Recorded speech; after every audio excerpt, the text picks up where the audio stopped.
Initiate release sequencer. On my mark. 5. We're on express elevator to hell. Going down. 2. 1. Mark. Woo! Welcome, welcome back to the Resupply with me, guy next door. Me, DK, eyeing you suspiciously. And me, Than, also eyeing you suspiciously. What the fuck? I didn't approve that new intro. We did not have a team meeting about that. No, that was fucking terrible. Look, this ain't a chairocracy. I'm the chair tater, alright? We're bringing you your weekly double tap of all things Space Marines. Or weekly, it's mostly weekly. Ish. Sometimes I have to go to hospital, and then we don't do it weekly. I was real disappointed about last week, not being able to hang out with you guys and recap the duos tournament. But you know, I had a previous engagement apparently. Yeah, that's fair. Ominous chest pains for overnight. Yes, and I've had a less severe but still irritating health issue myself. So So what I'm hearing right now is that I'm the healthiest person on this show. Well, I don't know if I go that far, but yeah. The show is a spectrum. As are so many things. Yeah, okay, that's fair. Exactly. Quiet shin splints. Okay, fuck off.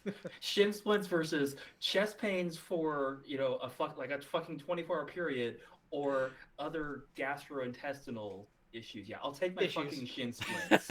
I've got those too.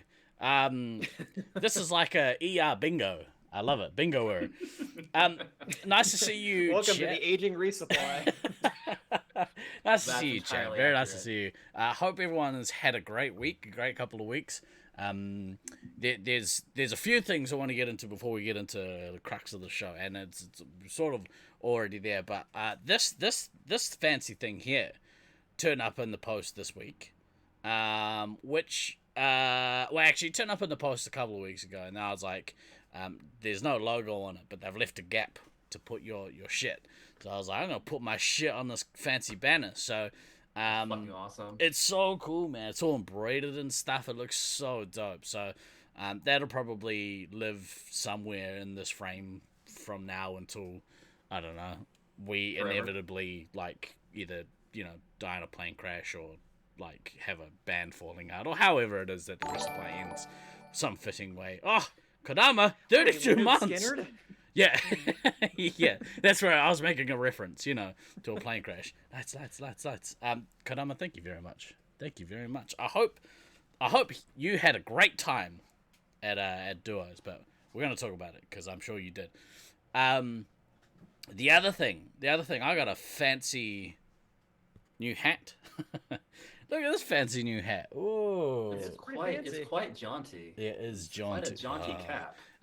It's no jaunty Than. But I'm gonna take pre-orders for caps for, obviously we're hosting a tournament coming up here in July. Really? Hadn't heard. 24th to 28th of July. But Laserforce Space Marines Internationals 2023 will be here in Auckland, and we've got a fancy hat. So if you would like to pre-order fancy hat, I'll start taking pre-orders for those once we kind of nail down a bunch more flights and stuff from people. I've also designed a t-shirt, which takes about 6 weeks to produce because we do them offshore. But I'll take pre-orders for those too. But they look pretty cool. I think they look cool. You guys made an astute observation that the design. How did you put it? It looks like Husar carpet. Yeah. That classic laser tag. In a cool way. That classic laser tag arena carpet, which wasn't the intention, but now that I see it, I'm like, that's really cool. You can't unsee it. I don't want to. It's been seen. I love it. Yeah. So yeah, we're gonna take pre-orders for that too. I'm gonna take pre-orders for however much money you guys want to give me. I'm alright with that. We're gonna just shake you down for every penny you have. How is that different than usual? It's not. It's definitely not. What you're hearing is that Lasers is merely another driver of business into your merch store. 100%, Stallion. How many? This long to catch up on that? How many did you wanna pre-order? we also, I'm trying to organize. I think I talked about it on the show.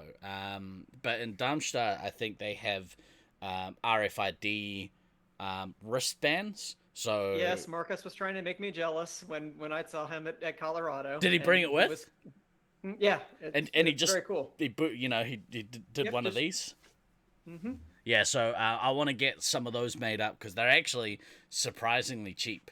So I want to get some made up for the Resupply with Resupply branding, and then with Laserforce International's branding. Can you just implant mine directly into my hand? I mean, wearing a bracelet is that's a little more trouble than I care to go through. So you'd rather get your hand cut open? I can do it myself.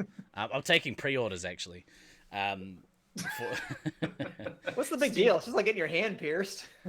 Steve-O the surgeon. That's Yeah. disturbing. Well, I've been there enough. I've learned a thing or two. Fair. I am actually. This is like Dunning-Kruger to the max. I'm supposed to. I am supposed to get surgery between now and and nationals, but they haven't given me a date. They said sometime within the next 3 months, which makes me really worried because I don't know what the recovery time is supposed to be like. But we'll see. Meet Steve-O in the alley for surgery. Exactly. What do you want? Some place that's like sterile? What's wrong with you? Live a little.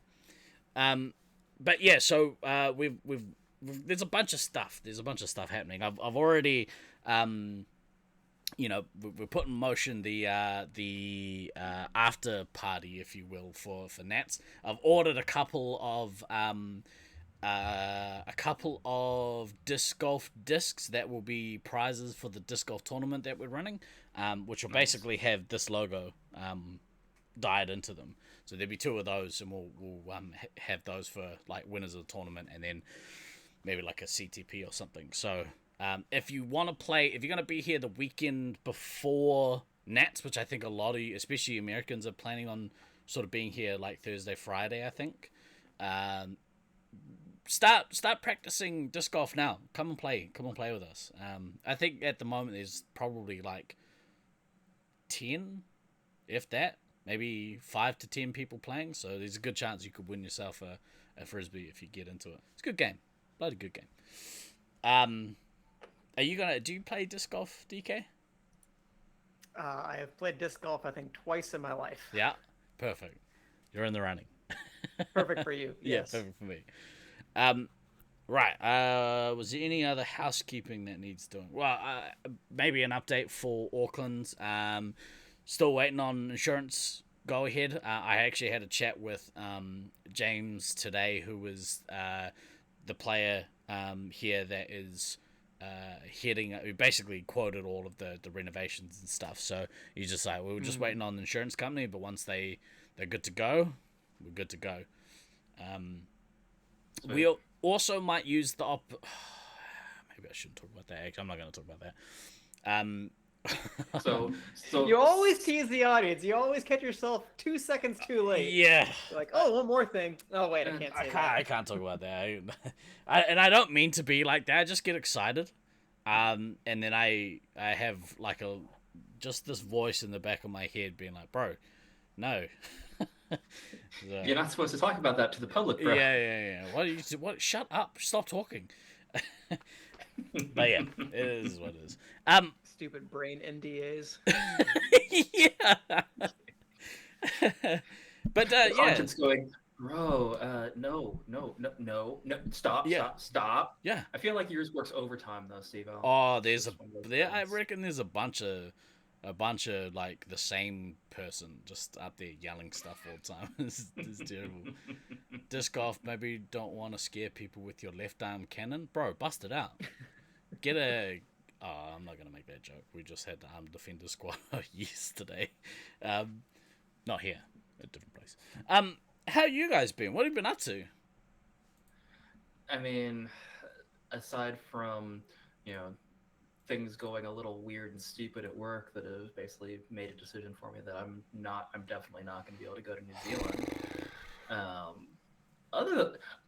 Other than that very specific bit of fuckery, other than that, things have actually been real fucking cool for me. Went up to Emerald City Comic Con couple weekends ago. That was fucking great. So, you know, of course, that was also the reason why I ended up not being able to go to duos, because the timing, it just didn't work out with it. But This man's priorities are all out of whack. So just Chat, start terrible. FOMOing fan. Yeah, I mean, overall, yeah. Aside from this very specific work thing, which would not be interesting to anybody that is not involved in that sort of corporate structure, and even then, it probably wouldn't be that interesting. Other than You lost that, me at corporate structure. The two words I hate most in the English language. yeah, that's well. I mean, I can't help it. I do work for a very large corporation that does pay me pretty well and has Well, really apparently great not well benefits. enough. Not well enough to come to Auckland. Yeah, Dick, get him, Well, DK. You know, at that point where I have the question as to, you know, if my job is still going to exist in, you know, 6 months, you know, dropping the amount of money I would have dropped on this trip just didn't seem like a smart idea in that moment. I'd like to remind the audience that I was unemployed when I came to Brisbane in 2014. How good of a time did you have, DK? It was maybe the best trip of my life, so just saying. Interesting. It's not like you don't know people here. Can't stay on couches or whatever. I'm just. Oh, that was even already got to hang out with planning that to guy. be staying on couches and Not my and couch. Get the whatnot. fuck out. Well, yeah, it wasn't your couch. No, That's true. No. No one's staying in my house. Get your own house. I did think about, because we got a garage downstairs. I did think about, like, you know, we could probably do like some really sketchy group accommodation, quote unquote, in the garage of my house. But I have a feeling, you know, we might get in trouble for doing that.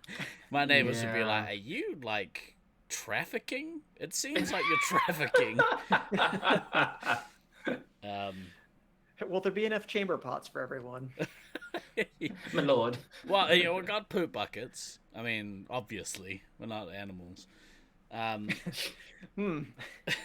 thought corporate structure were my two least favorite words in the English language. There's a new contender. When your job tries to tell you can't go to tournaments, you tell them you're going anyway. I did the same thing. The when I used hoodlum to work. strategy. Yeah. I remember going for a job and was like, hey, before they were like, oh, we'd like to offer you the job. I was like, okay, cool. But in July, I'm booked to go represent New Zealand at a sports tournament. I won't be here. Good phrasing. I'm getting leave. I'm letting you know. I'm not even applying for leave. I'm telling you I won't be here for that. So you need to approve my leave. And they're like, yep, done. So that's how you do it, kids. That's how you do it. Either that or go work for yourself. What's up, Tommy? Tommy, look how good they look, man. Looks good. Like it. Real quick, I just wanted to let you guys know, just because it occurred to me now, I didn't say it before, but they're on the Laserforce tournaments page on Facebook. There is a updated player list. So if you're interested to know who's traveling or who's playing internationals this year, check that list out. If you feel like you should be on that list, please message me and I'll update it. If I've put you on that list and you're like, I'm not coming, what are you doing, fan? Then let me know and I'll change that too. So I already took you off. Yeah.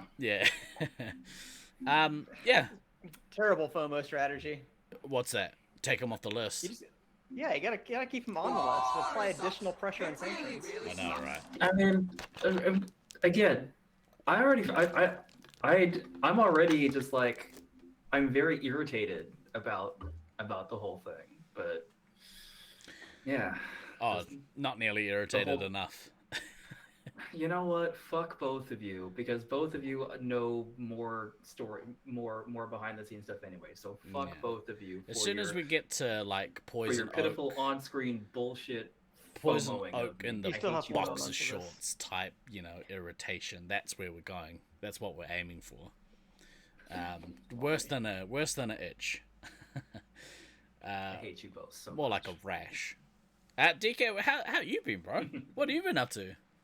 Oh, I've been pretty good. I've been up to traveling to Colorado and getting myself some very nice hardware right here. Ooh, you got the tuned, is what you got. Tuned. Tuned. I'm tuned up. Tuned up. Um, Now, obviously, bury the lead there a little, but you went to the recent duos tournament in Loveland, Colorado. Sure did. Phoenix, what's up? Me and my good friend Kodama in the chat. It was beautiful because, like, if anyone didn't know what you guys had been up to, I saw Kodama's post on Facebook, and for anyone that didn't know that you guys had gone to a tournament and played together in a partnership, one might assume that you guys, like, you know, were a long time couple. It was really nice. It was beautiful. Because I was getting to that, Cameron. I was getting to that. me and my partner, we did really well at Lasertech. Oh, that's good. It's good. It's good to have a shared interest. How'd you go? Aside from coming second. Yeah, the bar was good. So obviously, big thanks to everybody who came out, and some other thank yous like to Autumn for making our wonderful Team Rocket shirts. Ooh. Of course. What's on the sleeve? Complete with a Pokeball that. Oh, that's cool. Yeah. There we go. That's cool. And then we got on the back, we got some nice writing here. Oh, that's awesome. Fantastic. It's maybe already one of my favorite laser tag shirts. That's so cool. She did an amazing job too on the Thunder and Odin's Fist BFF shirt. That is, if you thought that you know my post was a little romantic, you should see what Aiden and Thunder were up to. But I had no shame. Everybody should celebrate their BFFs. Oh, 100%. Yeah. Accurate, for sure. If you dig your partner, make sure you sing their praises on a daily basis. Is how I feel about it. Yeah. Dude, that's awesome. Now we got to we got to watch a little bit of the tournament. Shout out to everyone who makes live streams happen at these things, because it does make it more enjoyable for people watching, especially when there's commentary at the same time. So also shout out to anyone who got on the microphone, no matter how you did, because for the most part everyone is pretty entertaining, even if they're completely wrong with what they're talking about. I was about to say there was definitely some commentary that was like, they're called hot takes. They're called hot takes. Everybody, I think that you understand quite what is happening here, but by that same token, like if you've never gotten in front of a camera before, which I think a few of the people that were doing commentary hadn't ever gotten in front of a camera before, and you're doing that for the first time, like, I mean, nobody is good at it the first time you do it. Like, no. you just aren't. We're mediocre. We've been doing this shit for what, 6 years at this point? Oh, so long. Quite a while. Yeah.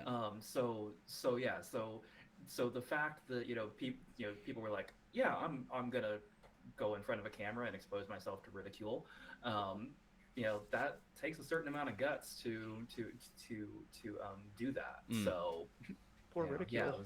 Yeah, it was for all that I'm being a jerk, because everybody knows I am the jerk of the show. It was good to see different people and hear different voices getting on camera and trying to do a thing. So it was fun. Yeah. I wish maybe that Kodama and I had made like a concerted effort in games where we were sitting to maybe go in and do some commentary, but I was also just trying to be social with people that I don't always get to see. And since we had a rotating cast of who was sitting out different games, meant I got to talk to a lot of different people throughout the week. So that part was pretty cool too.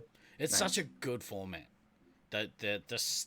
This style of tournament is such a good format. Just having the ability to connect with everyone, play with everyone, connect with everyone. It's so good.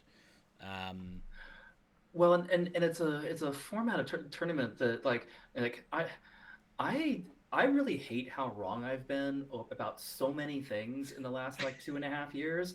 Like things that Than has been wrong about. Than has been wrong about this whole streaming thing.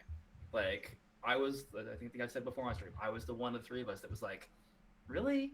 Like we all have faces for radio and we're gonna do this? Really? And then being kind of wrong about the triple threat thing and now being wrong about duos, but like everything that I've been wrong, like these are things that I'm happy to have been wrong about in terms of like, oh, that turned out way better than I thought it was going to. But at the same time also like it's also things like, oh, even 5 to 7 years ago, doing the tournaments in these formats would have been infinitely more difficult because we didn't necessarily have the tools at hand to do things quickly with the rebalancing and everything. So apparently I'm old and I don't realize how fast the technology is moving that lets us get some of these things done better quicker. But yeah, no, I'm definitely happy that we've got a few more options for running tournaments that don't require you to pull you and 5 of your closest friends together to travel somewhere. Being able to have a thing where, hey, we can, there's only like 4 of us that can go from here. Cool, we can still go and we can still do a thing and be a part of a thing instead of like, oh well, we don't really have a full team and well, no, your duos, we'll mix everything up, it's fine. Yeah, I'm really hoping whenever the next one of these is, because I'm hoping there's going to be another one, that we'll be able to go to it, because I can almost guarantee there will be. Do you think so the main there was a few main differences between like triple threat and duos, but like one of the ones that comes to mind was the fact that you guys chose your partners as opposed to this triple threat tournament where we randomized it. Well, not randomized it, but like the teams were chosen. The teams were actually chosen for everyone. So right, that's right. That was this time. Yeah. But with the idea of trying to balance them as much as possible. Correct. Yeah. So I kind of had a thought about that. Like on the one hand, it would be kind of nice to like try to even up the skill differential. Like if you're a really high ranked player, maybe you have to take a lower ranked player as part of the duo. But if you're also basing the breaks on what is the average MVP at like each position, or what's just the average skill level at each position, and try to balance it in game, it actually doesn't matter that much because it's like, well, if you're a strong duo, you're probably going to be facing another strong duo or something like that, other than in maybe the seeding round where stuff's a little bit more random. But those are all, I think, things that we're trying to iron out over time. Like this is the first duos event that was run. We wanted to try like, okay, if we follow this format, what went well and what can we maybe fix for next time? And there was definitely more stuff that were like, that definitely worked. But a few things were like, okay, maybe we can figure out some fixes for this the next time around that we do this kind of event. Did you have any like examples, or is that sort of stuff to come? Well, I mean, for one thing, we've talked a little bit about the scoring system and stuff like that. So this time around, the ultimate rankings were based off of what is the average MVP score of the duos that are in the games, and then at the end, the duo who has the highest average MVP is first. Second highest is second, all that kind of stuff in terms of the actual rankings of the teams. And we all kind of had a thought about that. This time around, I don't think there was a lot of people drastically altering their play style to focus more on MVP as opposed to just overall winning play. But we were all kind of concerned, and this is something that I talked about with Luke, and we had the same kind of idea anyway. Some concern that could be a problem in the future, that it's like, well, ultimately you want to incentivize winning play, you want to incentivize team play as opposed to trying to get as much individual MVP as possible, even to the potential exclusion of doing things that are detrimental to your team or something like that. Yeah. So I mean, there hasn't been a 100% concrete solution yet, but we had talked about doing a couple of things. Like one, I brought up the way that Al used to run individual random draw Space Marines 5 competitions, where basically everybody takes their team's score, and that is, their score for that game, and you just track the aggregate scores and stuff like that. So that way, whoever has the highest total score at the end of the tournament, based on how their team did in every game, is one option. It also been suggested maybe tracking the number of wins that a duo gets, and maybe offering like a little bonus if it's an elimination win, like you get 2 points for a win and 1 extra point for an elim or something like that. I'm just throwing numbers out there. So a couple kind of proposed solutions in that regard. I'm sure there will be more of a conversation about it the next time that we think about hosting an event like this.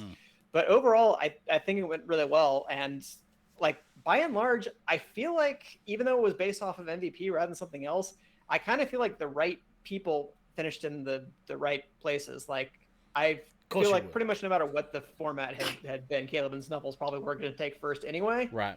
Because they were just a really good pair and they just kind of crushed people in most of the games. Right. They had a few stumbles here and there. Well, then I think that's one of the, I'd say, arguments between, is it better to let people team up, or is it better to try and balance out what the duo is, or the triplet is, or whatever. And that's, I guess, because like if going in and you have a look at going in, the teams anyway.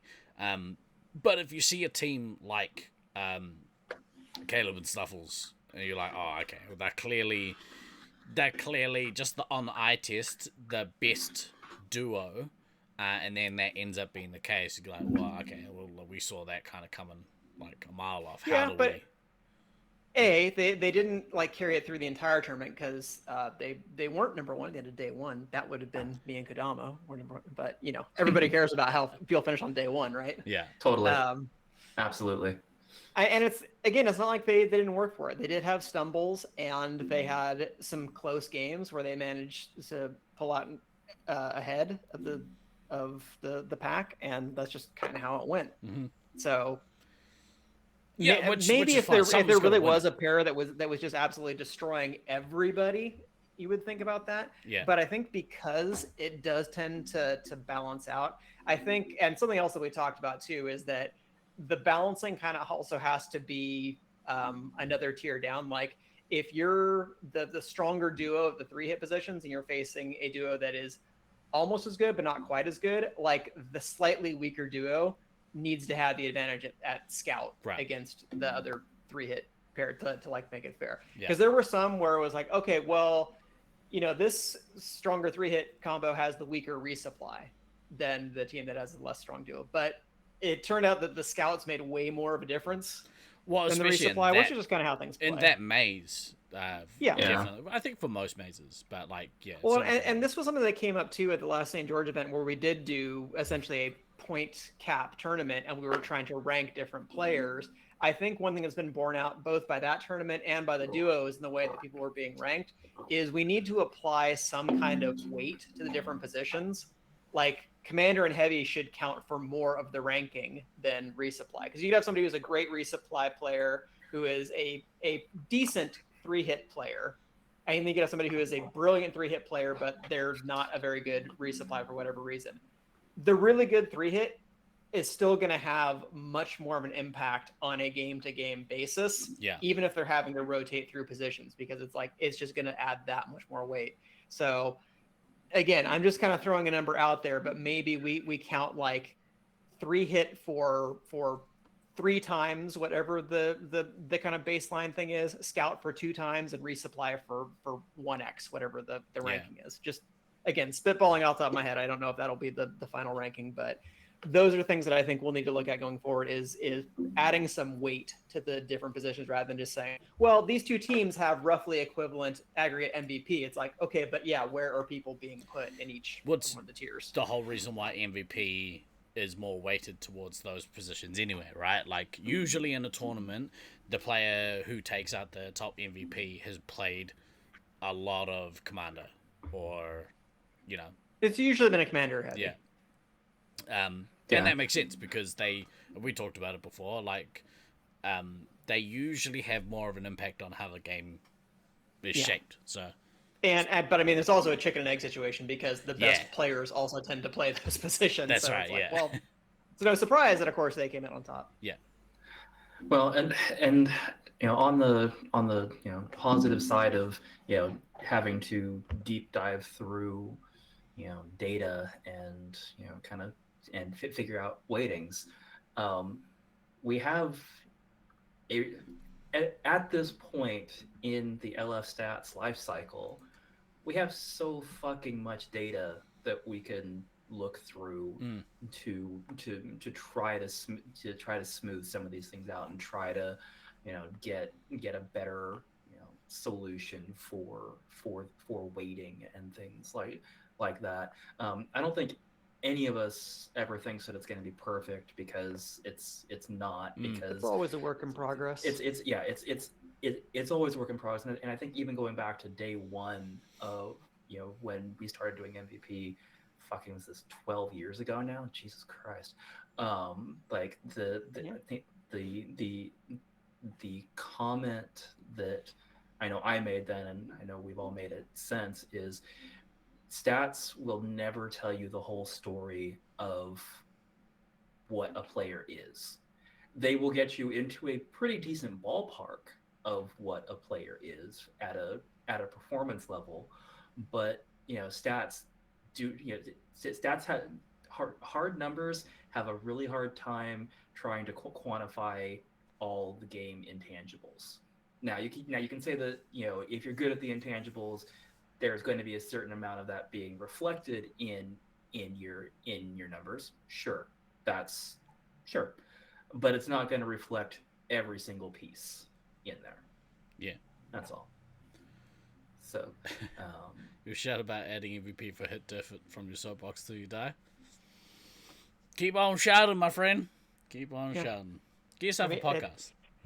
I think it's an important thing, and we just in cycles of people talking about LF stats and things like that, we've kind of talked full circles about that a couple of times because one, to an extent, it is covered in because score matters and score is directly reflected in hit diff because you lose points for getting shot and you gain points for hitting other people, obviously, but obviously not perfectly.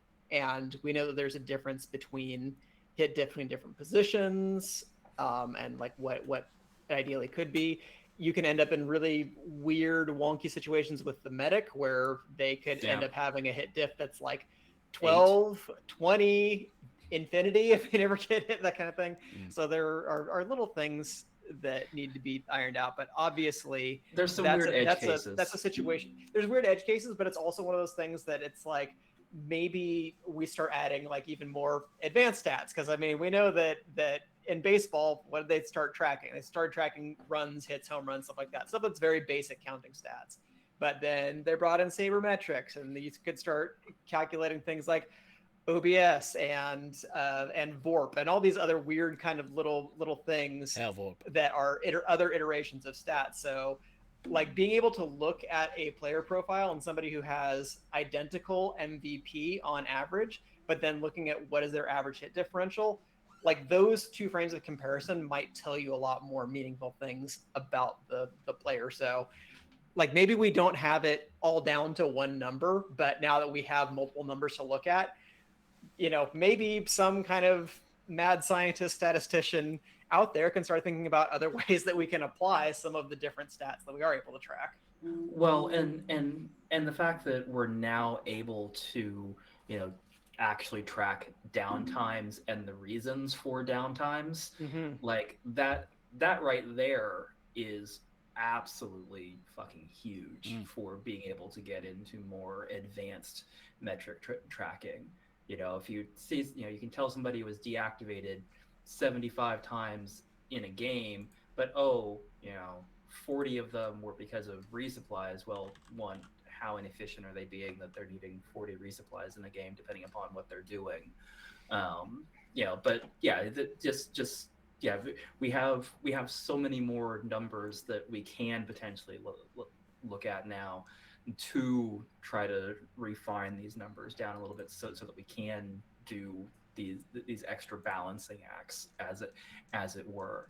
Um, yeah, it's not a bad time to be a lasers player if you enjoy stats. Mm-hmm. Well, and that was like something else that I Stats. started looking at with people, was looking at, their like little wedges of deactivation time and things like that, Mm. about, what's your kind of ratio between the yellow and red zones, your save time and reset time. And it's like, if you're getting those drastically out of balance, it's like, oh, you must be getting reset a lot. So what is the reason for that? Is your positioning not good? Are you putting yourself in bad situations? Were you just on the losing end of a really bad string of events that happened in game?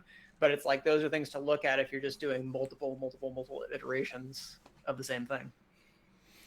Not quite.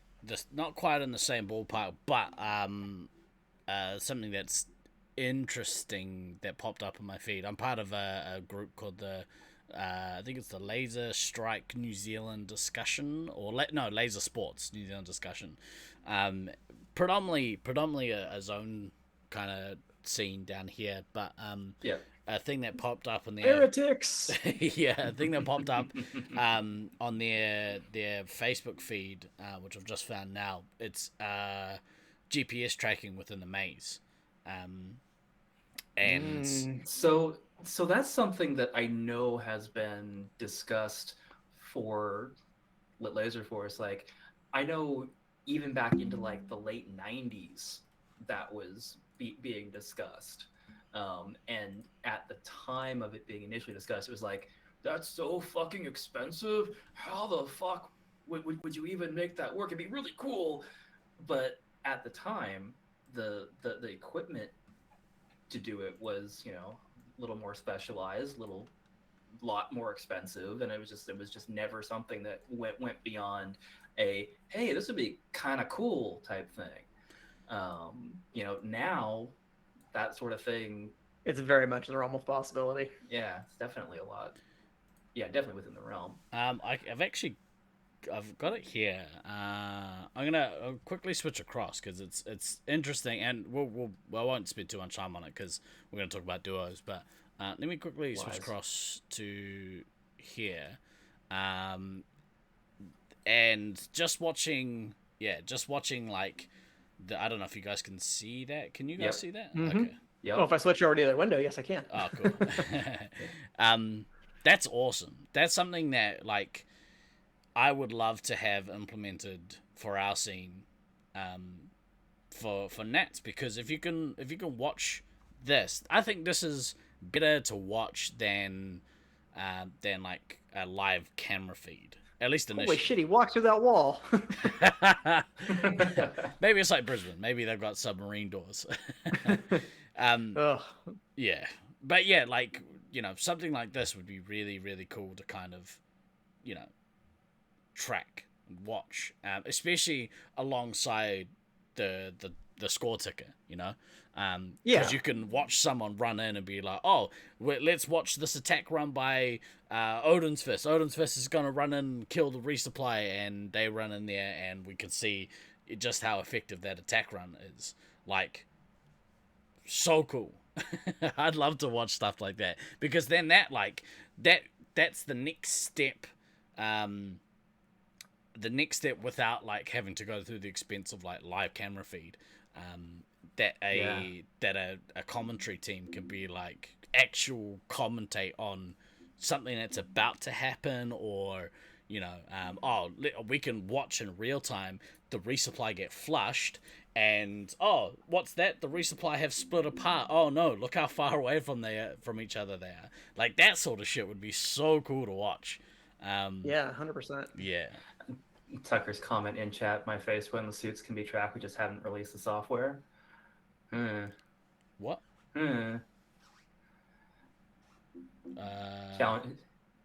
Challenging with multi-floor arenas. Yeah, I mean, sure. Yeah, I guess. But I mean, like, I would have to think, and somebody that actually writes code for a living would be be happy to prove me wrong, I'm sure. But I would have to think that something like this, where map and model of the arena and being able to model it, model this type of movement, it's just so much easier and cheaper than having to have good high quality camera setups. And then the other thing with this, like, again, this is obviously a one-story arena, and multi-story arenas, yes, they are going to create their own set of challenges, but being able to just have like this as a static image, and you're not having to worry about flipping back and forth between cameras or anything, because that's essentially what you want. You want a bird's eye, right? I think the bird's eye view is the best way to see, like to view a game. I think a top-down view would be the best way as a spectator to view the game. But anyway, I thought this was pretty interesting. I really would love to see this kind of thing implemented in our competitive scene. Absolutely, that'd be great. Yeah, it would be really cool. Anyway, I'll switch back here.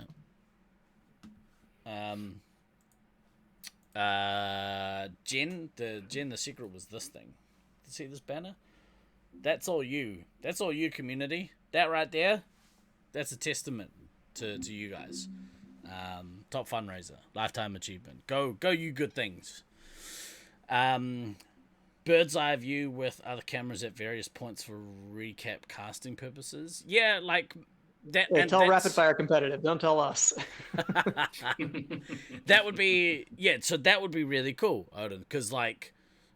But that's like the next step after that. I think having that GPS kind of like tracking view of the game is easier probably to implement in the short to medium term. Maybe. Just give us all the toys. Yeah. Hey, Scorpion, mate. Up to. Somebody can make this happen. I don't know. The GB is actually your favorite thing you've seen recently? What, that thing that I just showed, or have you seen something else? I think that's what Owen's referencing. Oh, right. It's really cool, right? Really, really cool. I hadn't given it a proper watch until just then. I didn't realize that they had the little laser like shot, so you could see who they were actually intending to shoot, or at least who they were. Kind of aiming at. Or there were some instances where it looked like people had missed, which is really cool. Anyway. The IR doesn't fuck you by going in a drastically different direction. Damn you, dragon! Ah! But I suppose you... I don't know if you could do that with the Force system, because it's backwards IR, right? So... Reverse IR, yeah. Reverse IR. I don't know. That is a technical question that is not for us to answer. Yeah. I would offer an answer, but it would be purely talking out of my ass. So I'm alright with that. I mean that is pretty much what this entire pod is us talking out of our ass like 90% of the time. So. Yeah, and the other 10% is other stuff coming out. So what's with the duos? Did you guys was it the case that everyone played the kind of resup or scout or 3-hit equal amount of time, or how did that kind of work? Close to equal. I don't know that we got it 100% equal, just because of the numbers we were working with, and then we also had a bit of a time crunch at the end. Oops. But I mean, ultimately, since we were basing it on average MVP and stuff like that, it didn't actually matter all that much how many games we got through, as long as we got through a reasonable sample. So running out of time wasn't the end of the world in this event, the way that it would be at some other events. But as Tucker mentioned earlier, we just need to probably shore up the schedule a little bit. But yeah, the goal was essentially to get everybody a equal or almost equal number across the 3 position categories. And it was cool to see, honestly, some duos basically always sticking to the same commander heavy rotation. Like one person would always be commander, the other one would always be heavy, and same with the ammo medic. And some switched it up quite a bit, maybe depending on who they were facing or what color they were on or different things. So that was just honestly interesting to see. So you didn't people have to experiment with a few play. different things. You didn't have to play every position technically. Right. Yeah, you didn't have to play every Interesting. position. You just had to play the category, which Mhm.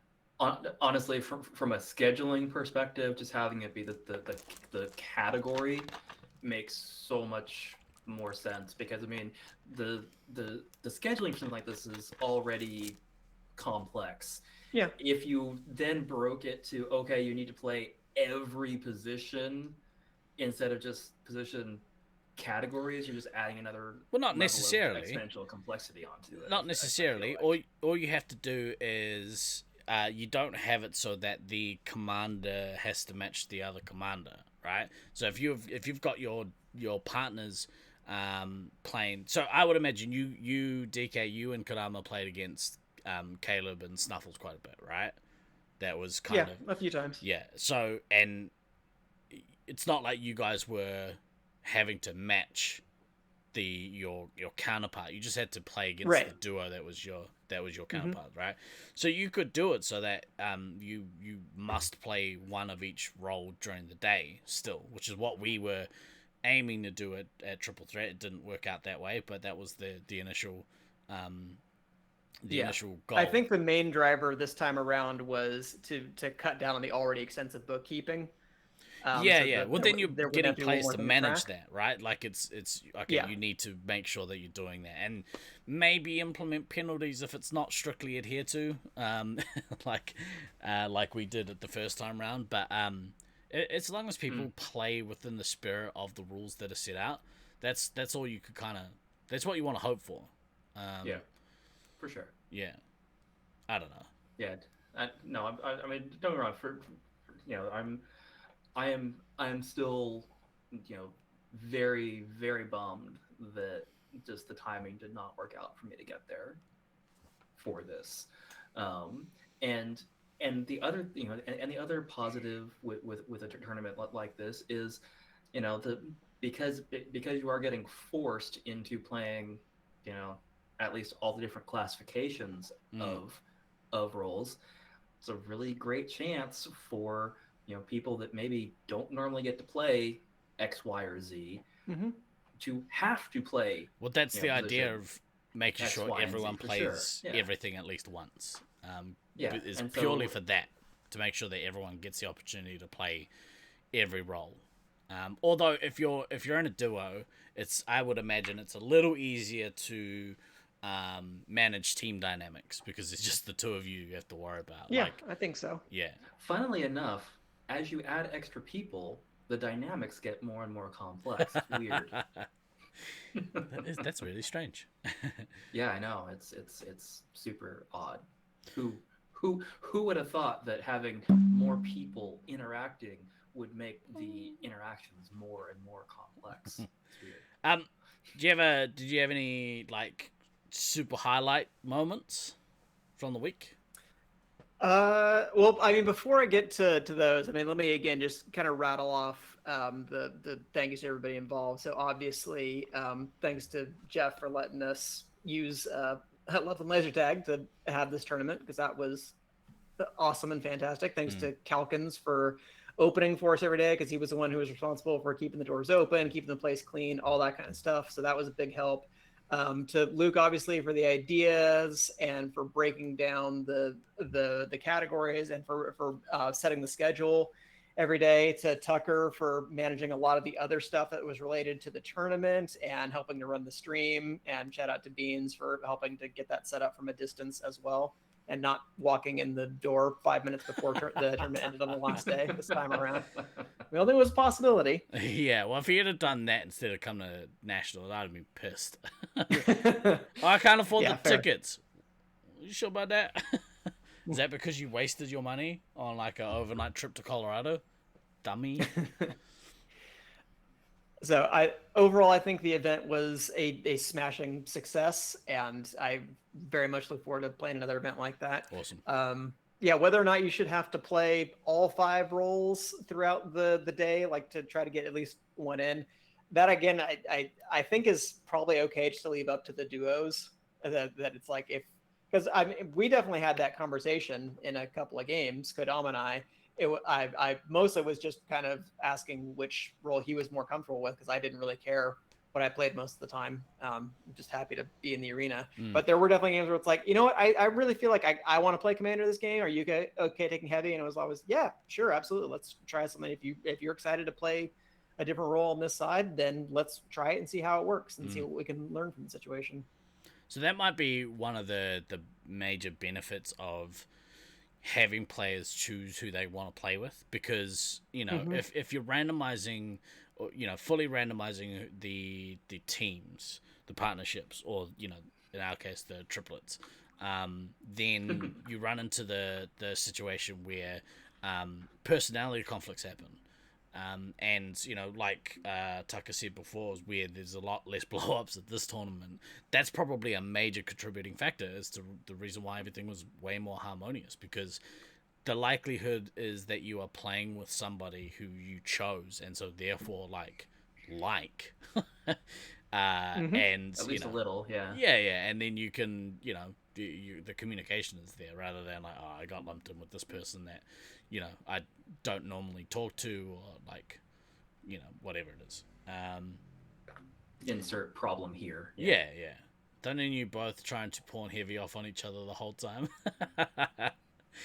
You feeling heavy is stressful in Loveland. Heavy is stressful, period. That's a stressful role. It is. Yeah. Okay.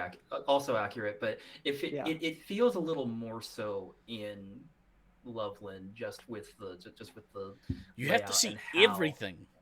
Yeah, well, and it's because there's that terrifying moment at the start of the game where both teams charge third floor, and you're worried about missing that first shot on the enemy heavy, and them just fucking it's brutal, smash over you. Yeah. Yes. You're feeling for triple threat. Yes, you should enforce role rotation by rule. Duos doesn't feel like there's the same disparity within the available roles in a team. Yeah, and that sort of comes back to you're probably partnered with somebody that you chose, and therefore you're both willing to if there's a role that both of you want to play, you're probably okay with talking about, okay, well, you play it this time. Okay, I'll play it this time. You play it next time, or whatever it is. Versus, other things that can happen. Heavy is fun with the right people. Shout out to all my heavies out there. You're a special breed. It takes a certain type of play to be able to play that role good. So, well done, you guys. Yeah, I did have one it was still very stressful, but it was a very enjoyable heavy game where I was faced off with Luke as the opposing heavy, and he's definitely one of my least favorite heavies to go against in Loveland, because he's fucking relentless. Yeah. Most of the time. But we just had an epic battle that I felt like for, I think, probably the first 4, maybe 5 minutes of the game, which is constantly us deacking one another across third floor, backtracking. Every now and then, you might be able to catch somebody as they're getting resupplied, but the other person would always backtrack, so you'd try to run in and get a quick shot on the medic before they came back up and just missiled your ass right in the back. Yeah. So it was a epic duel. That was definitely an enjoyable game. Yeah, it's a gnarly maze to play that role in.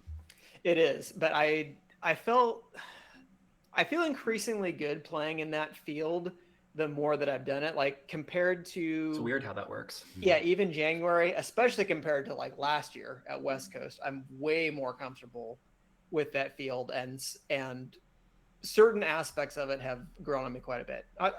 There are some things about the field I still kind of wish that you could change. I'd like to make the downstairs a little bit more closed off from above, so it's not just a total shooting gallery, but there's a lot of really interesting quirks to the field, and that was another small little rabbit hole I was going into on I Play Laserforce, because I had noticed that I had crossed over 100 games on Loveland, and I have over 100 games at 6 different fields. Wow. Now at this point, and I was like, that seems like a lot. I wonder how many other people have over 100 games at X number of fields and stuff like that. And as I started looking through, I was like, oh wait, even Rusty only has 5, and Tragedy only has 5. I have 100 games at more fields than them. But I did find other people on that list. Smalley also has over 100 games at 6 different fields, And I'd say I I'm was shocked by hoping, that, but I'm not yeah. shocked by that in the slightest. I was hoping that maybe I would be in the #1 category, but alas, I did find somebody who has more than 100 games at more fields, and that would be friend of the pod, El Diablo, has Oh, over 100 games yeah. at 7 fields. Woo! Nice, And I Marcus. play Laserforce. And again, I would say that I'm shocked by that statement, but I'm not shocked by that statement in the fucking slightest. It shouldn't count for the Europeans because they can drive to like 5 different centers within like 30 minutes of each other. I mean, I guess, but I live on an island. Like, you live on a really big continent. You got heaps to choose from. I live on a tiny. It's not that tiny, but I live on an island in the middle of fucking nowhere, and I've got four sites, over 100. Yep. Well done though, Marcus. That's awesome. That's awesome. He's got an opportunity to tick more games up this July, I think. Should be sweet. Probably so. Right. What was I gonna? Can't remember what I was gonna ask. Any other major highlights from the weekend, the week, whatever? You know, aside from the ones you've already mentioned a few. But was there anything else that stood out as just like super cool moments, either within games, outside of games, whatever? Cody definitely kind of going off with the nuke cancels and things like that, because he got one as medic, which I know you definitely appreciate, Dan. Oh yeah, getting a nuke cancel as a medic. Hey, there is nothing more fun than canceling a commander's nuke when you're a medic. Your own commander? It's like, haha, I have preserved my life. Yeah, the enemy commander. Oh, let's Well, yeah, okay, yeah. reiterate that. Not, Okay, any idiot can cancel their own team's nuke. Yeah, I'm not Russ, so it's cool. Boom, there it goes. Second Russ. So he had that one, and then he had 2 as heavy, both on Caleb in one game. That was one of the rougher games that I for Caleb and Snuffles that I alluded to. But then, of course, Cody had the audacity to say that he didn't get enough MVP that game for getting 2 nuke cancels. So we're like, mate, you only got off like 1 missile. Of course you didn't get any MVP points, you fucking noob. Go on. Yeah, that Fuck. turn that 9 into a Fuck 10. Yeah, like I mean, like getting 2 nuke cancels is great. That's 6 MVP points. That's a lot, but you still have to be doing all the other things that are getting you points. Nah, so, you take the rest of the game and off. I had this conversation with a lot of people throughout the week just about the limitations of the MVP system, because there are a few players who I've talked to who believe that it is useless, that it is not a metric of how good people are, and I disagree. I don't think it is useless. Like any stat, it has limitations, but as long as you understand what the limitations are, there's useful data to be gleaned from it.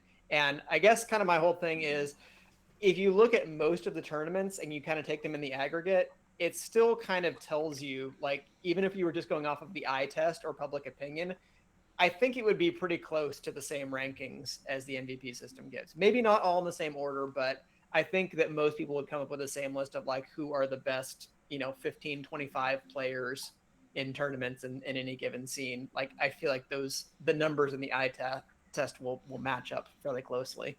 Well, I mean, that goes back to like, the things that, that we've discussed not only earlier in this pod, but in, I think pods almost going back to whatever the first one we did on stats, however many years ago, that, yeah, it's always going to be it's always going to be relatively imperfect. We'll refine it as much as we can, but we've always acknowledged that, yeah, it can't take into account all the intangibles that make certain players, a step above others, even if they're scoring in a similar way. So, yeah, it's not useless.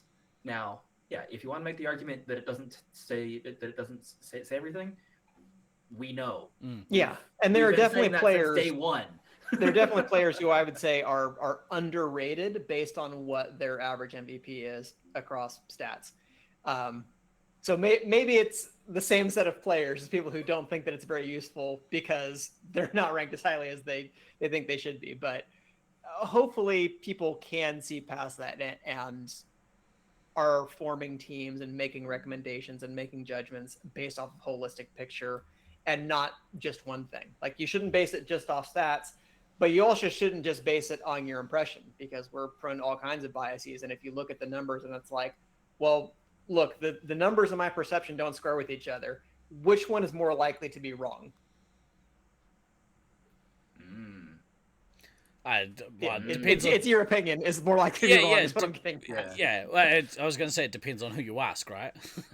It does, but which is another opinion thing. Numbers are always wrong. Yeah, Always. well, it's like, okay, if you have a number and you say, well, I think this player's underrated, but you ask 5 other people and they say, no, I think that's pretty close. Again, just consider what your inputs and your biases are.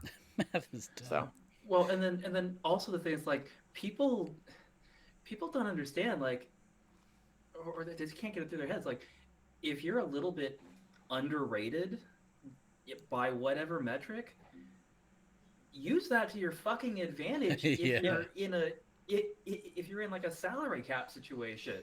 For sure. If you're rated as a 4, but through various intangibles, like everybody around you is like, you should be a 5 or a 6 for sure, but maybe you just don't score very high, but you're always in the right positions doing other things correctly to help other people. Take advantage of the fact that you're a 4 and not a 5 or a 6, and slot into be happy to about a it. better team. I mean, Yeah. Yeah. That one's always great. Just have DK spectate every game from the arena and then assign his own MVP to each player based on his opinion. I award you no points, and may God have mercy on your soul. I mean, that's kind of what we used to do for members' nights back in the day. Yeah. So, That's essentially... But again, that was always a situation where I would start looking at the numbers week after week and saying, okay, am I just matching these 2 players against each other because that's what we've been used to doing for maybe the last 2 months? And do I actually need to look at that again and say, well, no, this person is like consistently 2 or 3 MVP ahead of this other person. Like they probably, let's at least try them a tier up and move things around a little bit and see how they do. And then if it goes back down, maybe there's just kind of an imbalance. There's a historical thing there too as well, like with players who have been around for ages. With maybe the exception of Rusty, like usually you over time you deteriorate, your fitness deteriorates or your body deteriorates or whatever it is. You just get old and you age out. So, but correct. But if you haven't played, fucking bullshit. If you haven't played a tournament, fucking bullshit. Aside from you, because you're kind of playing the best lasers I've seen you play. I think at least from the scoreboard. Watching. Oh, well, appreciate that. Don't always feel that way. But I think like the player perception, like if players' perception of people who maybe haven't played a tournament in like 3 or 4 years, or whatever, or the other thing. So like take our team from Loveland last year. That team on paper, you look at historical performance, was fucking stacked. But we didn't play that way. Didn't we come 4th? Third. I can't even remember. But you're only a success when you perform a successful act. Yeah, exactly right. It doesn't last forever. That's right. But like if again, it's the eye test. If you look at that number, or you look at the numbers from those players from past tournaments, but yeah,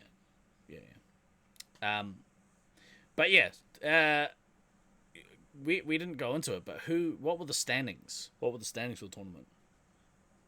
So, I can pull it up on all the stats, but I can tell you at least the ranked ordering. 3. So yeah. So Caleb and Snuffles were first, and they were ranked 1 and 2. So they were definitely well ahead of the crowd.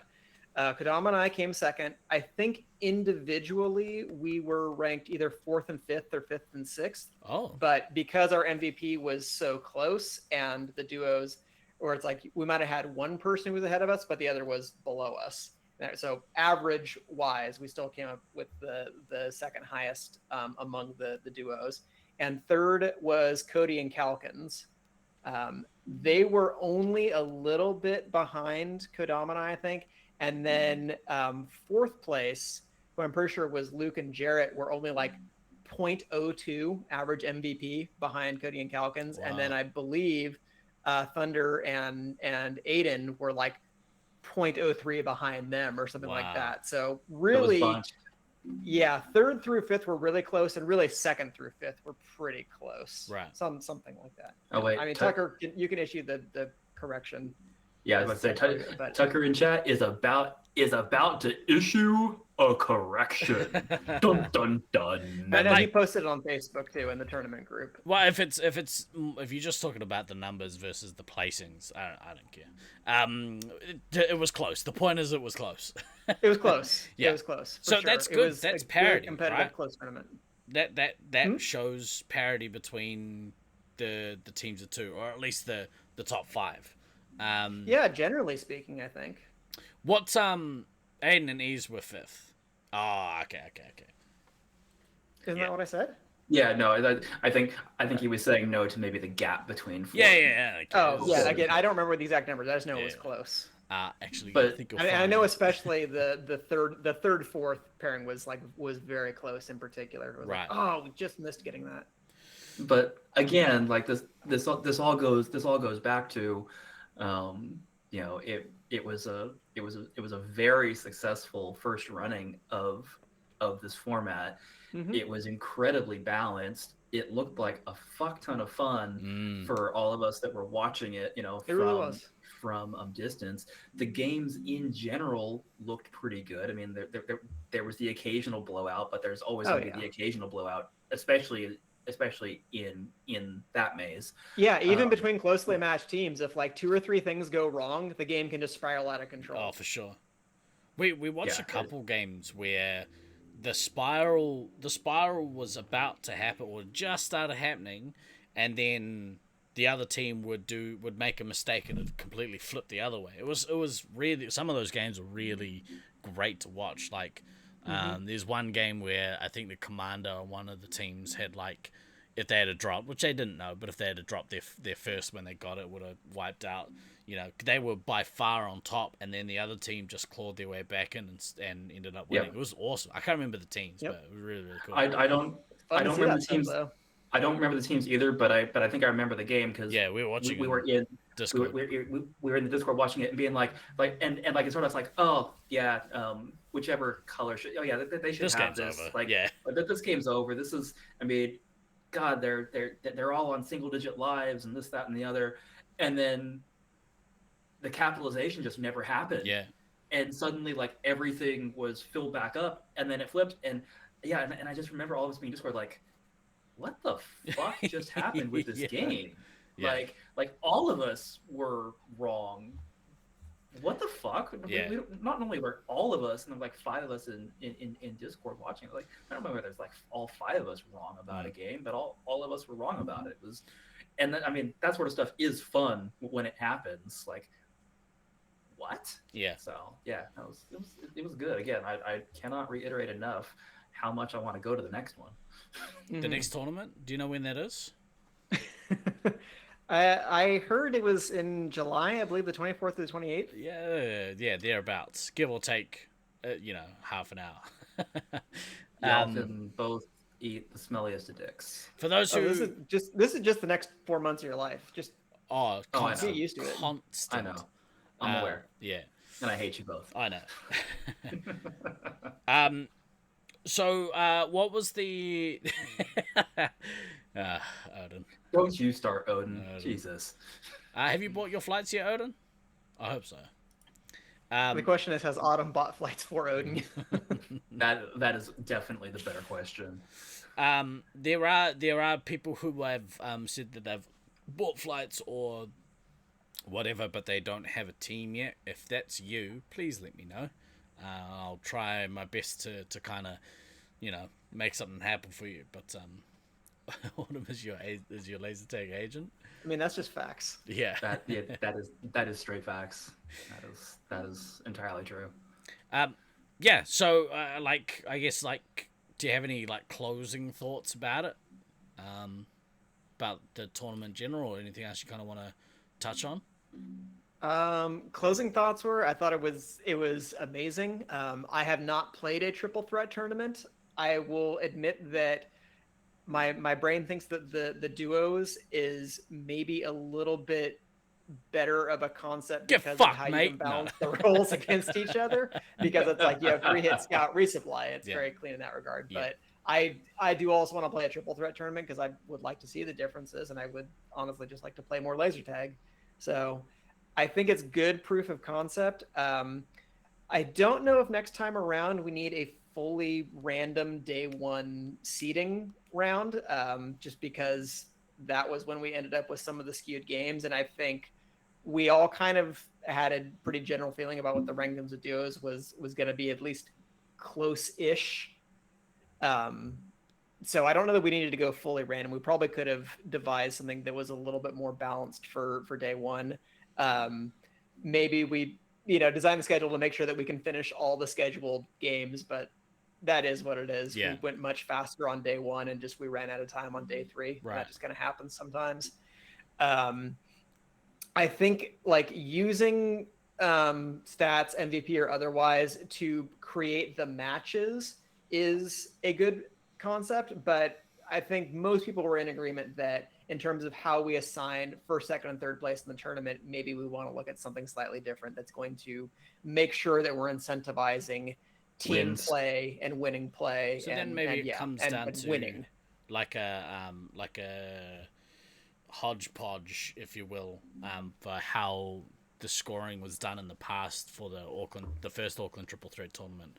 And like, because I think that's quite a good way to do it. That still incentivizes the main goal of this game is to win. You need to win the match in order to get points, and then you kind of work it out like that. Well, and then I mean, you can, if you're adding a match win condition into the points, that opens up some other things that you can do for other rankings if you so choose. But I mean that does seem to be the like the biggest takeaway as far as like a change that needs to be made is adding win condition points into the ranking. Yep. Other than that, it really does seem like a great foundation. Had we run that this time around, if you just look at win rates for the tournament, actually, Tucker and Strickfa would have been number one. They won 71% of their games. Wow. If you look at just total number of games won, it would have actually been a tie between Caleb and Snuffles, Ghost, or Luke and Jarrett were both tied. They both won 13 out of their 19 games. So that was the most raw number of wins. And then let's see, Slade and Azra also won 13 games, but they played a total of 20 rather than 19. So, we would have had slightly different rankings if we had done it that way. But again, I think still a lot of the better players ended up winning the majority of their games anyway. I quite like the way that the first Auckland Triple Threat was scored. I can't put my hands on the document, but there was a thing where you would get points based on, like, did you win the match? Yes, cool. Then you got 2 points or whatever. And then if you were playing Resupply that round, or at least for Triple Threat tournament, if you were playing the Resupply threesome or the backline, so heavy and the 2 resupplies. Did your medic survive the game? Yes. Okay, cool. Then you got bonus points based on how many lives they had left at the end of the game. Which, it's not a perfect scoring system, but it is. But it's interesting. It adds additional context to the game. Correct. Because then like how good was your win? Because then your heavy is rewarded for protecting the resupply. your attacking threesome was rewarded for killing the other team out quicker because they got stuff based on that as well, I think. And yeah, did you eliminate the other team's medic? Yes, cool. Then you got bonus points based on that as well. So it was kind of KPIs that all contribute to like positive goals within the game. Speaking of corporate yeah structure, yeah, but that's what they are, right? They're key point indicators, like for how best to perform your job in a Space Marines game. You can synergize my hypotenuse. oh wow, I'm the boss. Yeah, winning is for suckers. The more of my teammates that die, the more of the points you get to keep for yourself. Yeah, not in my system, mate. Not in my system. And to answer Stallion's other question from chat, Visalia is about 3.5-4-ish hours south of where I am. My understanding is it is mostly just an FEC side attraction, and I have not talked to Sanj directly, but I heard secondhand from someone else that they don't even have their membership activated. So I don't know that we'd be able to log in if we went to go play, which I've played at some FECs like that, and it's unfortunate because I like to be able to log in and get more achievements on my account. Yeah. That's what I do this for. Hey, just whilst I have some of you Americans in chat, are you guys gonna hang around after the tournament, after internationals, and come on the road trip with us? And if you are, let me know, because most people I've talked to have said yes. Okay, cool. I'm doing a head count. I think Kodama's mum's coming down, so I think they might be heading elsewhere. But I'll put the head count in because I want to start booking some accommodation stuff elsewhere down the country. And luckily for us, it's going to be relatively cheap because I know some people. Yeah. Shocking that you know people, Steve-O. That is the most amazing and unusual thing that I've ever heard, that you know people. The hustle and bustle. Sorry for the side note comment. Just showed Mum your banner. Mom, your banner, and she said it's looking cool. Doesn't look cool. Doesn't look dope. It's so dope. You guys did this. Thinks that banner's cool. Your mom. Your mom thinks the banner's cool. I mean, it is cool. But yes, she does. Yeah, so it's not wrong. It's very fucking cool. It's very cool. Very cool. That's all you guys. That's you guys, chat. Well done. So I messaged a bunch of people directly this week about like travel stuff, but I really want to get the ball rolling so that we're not, like everything's organized and it's all just easy for you guys to come to my neighborhood, come to my backyard, and feel like you had an excellent time whilst you were here. That's the goal. That's all I want for you guys. That's what I'm looking forward to. Yeah. Yo. I just want you guys to have an excellent time, Than. We're I'm gonna call you every day, and then you can just sit there and watch us have fun. I was just like, ignore. Oh, yeah.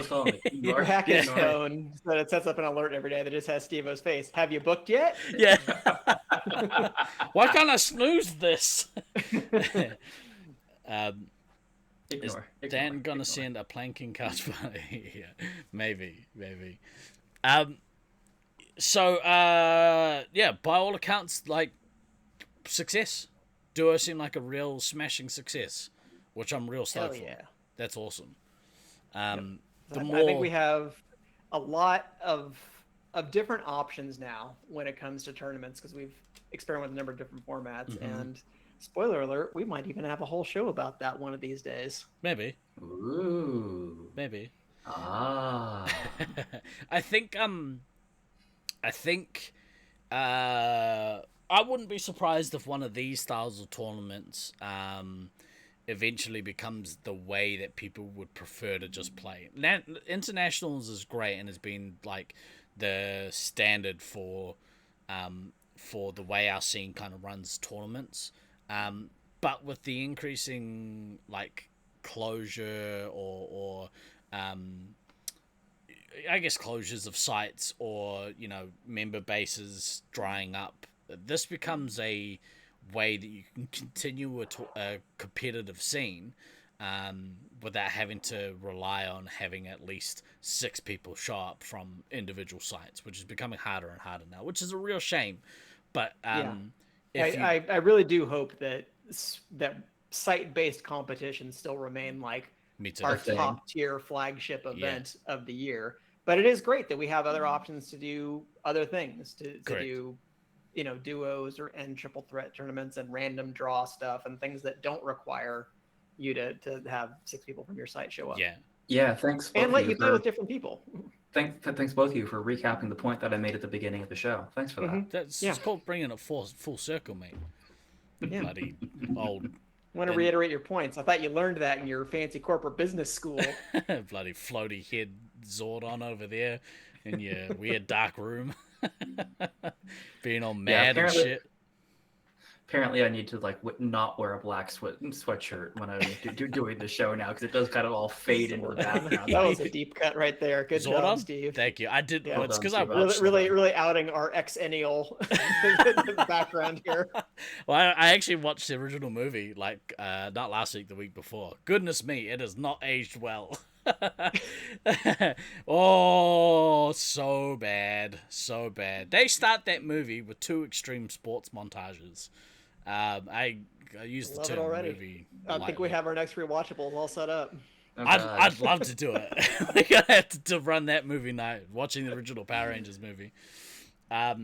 You're right. We probably wouldn't even get a strike against us for that. Like, who wants to lay claim to that? Yeah, the creators are like, you guys are watching our movie? You're right, Stallion. It's like T20s versus Test cricket. Like the site rep version of our tournament scene is is like the ultimate competitive format of our scene. But you know, when you have a lacking player base or a dwindling player base in some areas of the world, this is a good way to kind of counter that whilst we're entering into a lull. Hit on the other side with some high competitive play. Sure, they're talking about Pacific Rim. Yeah. I just want to end today's show with a very quick I guess PSA, maybe not PSA, but so some of you know I've been going through some health stuff. You know, it's mostly it's a bit of a mixed as to what's kind of contributing to it, but it's like mental state has contributed to poor physical health, and then poor physical health in turn contributes to poor mental state. So I don't want to be way outclassed in my own arena this year. So training has already started for this year's internationals for me personally, in terms of fitness. But I have a goal, and I wanted to bring it up here because I want to stay accountable. I've tried to do this once before, but I think it'll stick this time. I want to stay accountable to you guys, to YouTube personally, but also to chat. And I have a goal of losing 15 kilos, which is what, about 30 pounds, 35 pounds, something like that? About 35. Yeah. 35-ish. Between now and internationals, which I think at this point is 18 weeks. So if you wanna join in, if you want to lose, go on a fitness journey, feel free to put health stuff in the Discord if you want. It can be a little personal, I know that, so if you don't want to do that, 100% okay with that too.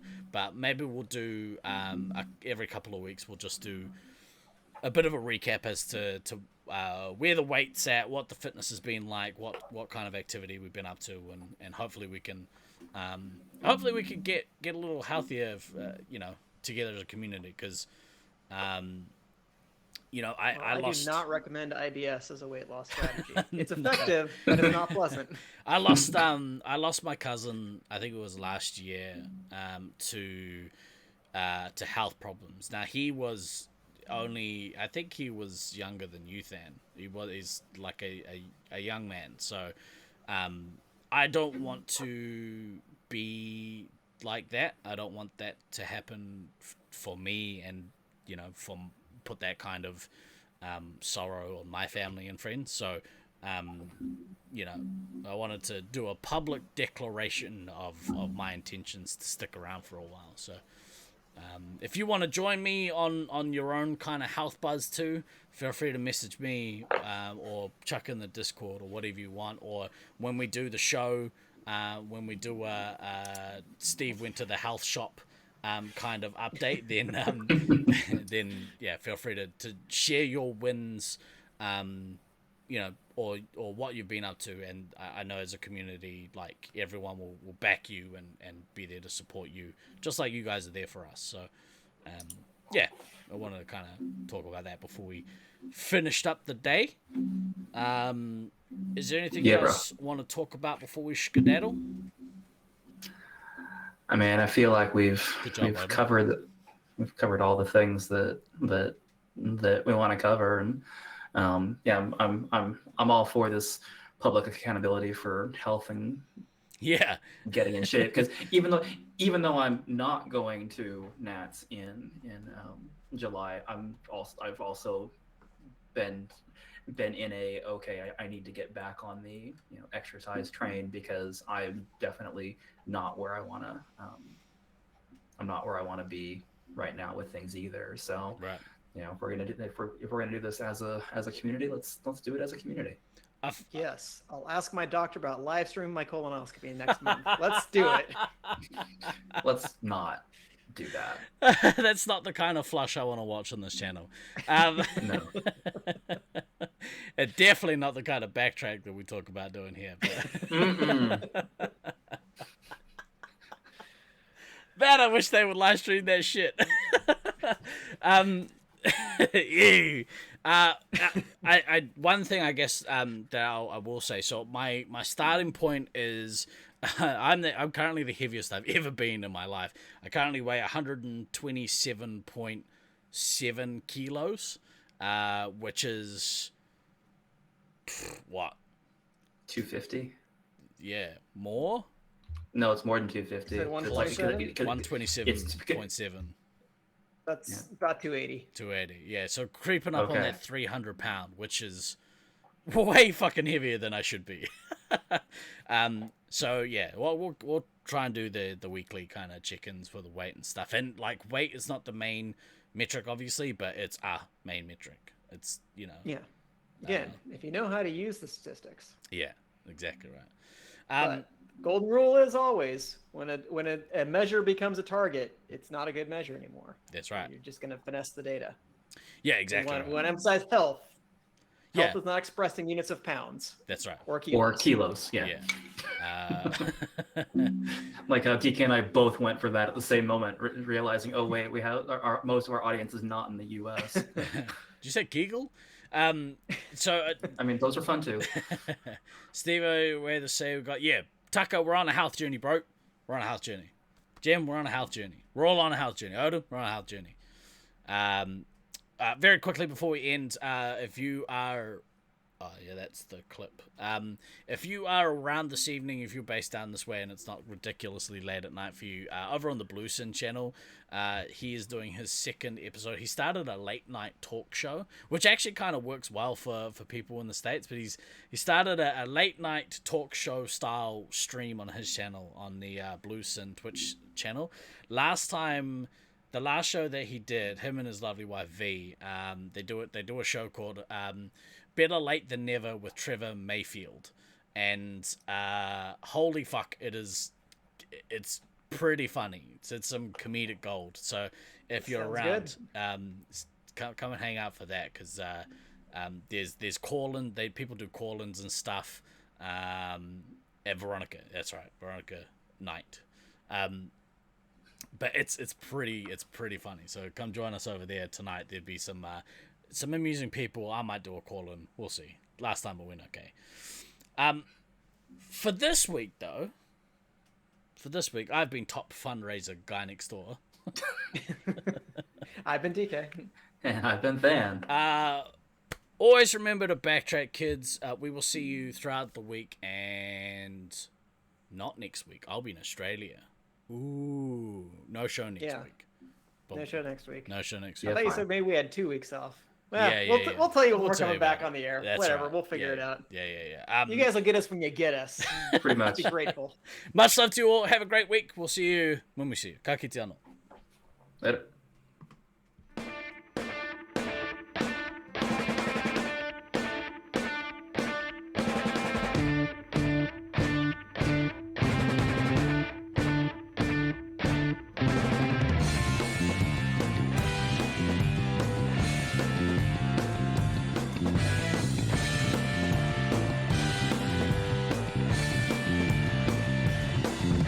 I've been throwing daggers in the night. I've been chasing all the stars, stealing all their lights. The cut so sharp, cut so deep. If they seem to